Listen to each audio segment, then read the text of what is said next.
Okay, இப்போ நம்ம wave ஆப்டிக்ஸில் இருக்கிறோம். ஆனால் பாருங்கள், யூனிட் அண்ட் டைமென்ஷன் எவ்வளோ நமக்கு ஹெல்ப் பண்ணுதுன்னு பாருங்கள். இப்போ என்ன கொடுத்துருக்காங்க? அப்பர்ச்சர் ஏ கொடுத்துட்டாங்க. அடுத்தது வேவ் லென்த் லாம்டா கொடுத்துருக்காங்க. என்ன கேட்குறாங்க? டிஸ்டன்ஸ் கேட்டிருக்காங்க.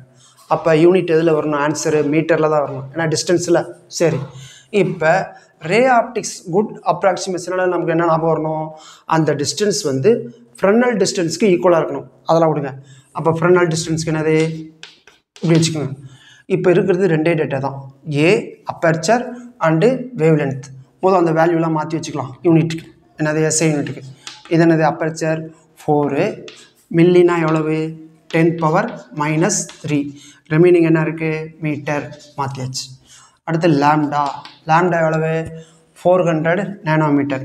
400 எப்படி எழுதுகிறேன்? 4 × 10⁻²ன்னு ஃபஸ்ட்டு எழுதிக்கிறேன். ஓகேங்களா? நேனோன்னா எவ்வளவு? 10⁻⁹ ரிமைனிங் என்ன இருக்குது? மீட்டர். அப்போ லாம்டா = எவ்வளவு?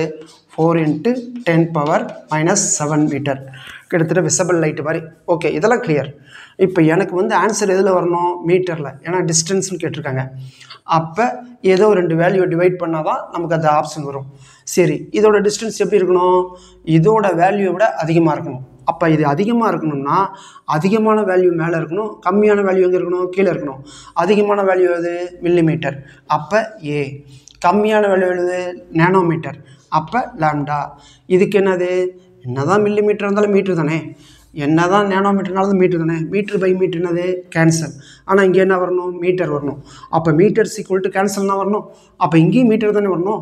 அப்போ என்ன பண்ணணும்? வேல்யூ அதிகமாகணும்னா A². அப்போ இது என்ன ஆயிடுச்சு? மீட்டர்². இது என்ன ஆயிடுச்சு? மீட்டர். கேன்சல் பண்ணால் மீட்டரா? அப்போ மீட்டர் வந்துருச்சா? அவ்வளோதான் ஃபார்முலா. அப்போ A² வழக்கம் போல போட வேண்டியதான். ஏ எவ்வளவு?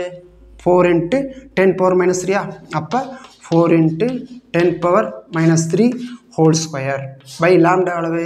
4 × 10⁻⁷. இதை பண்ணால் என்ன வரும்? 16 × 10⁻⁻6 பை 4 × 10⁻⁻7. இதை அடித்தா என்ன வரும்? 4ன்னு வரும். அப்போ 4 × 10⁻⁻6 -7 மேலே வந்தால் +7. அப்போ எப்படி எழுதலாம் இதை? 4 × 10⁻⁻6 +7. அப்போ என்ன வரும்? 4 × 10⁻1. So 40 metre.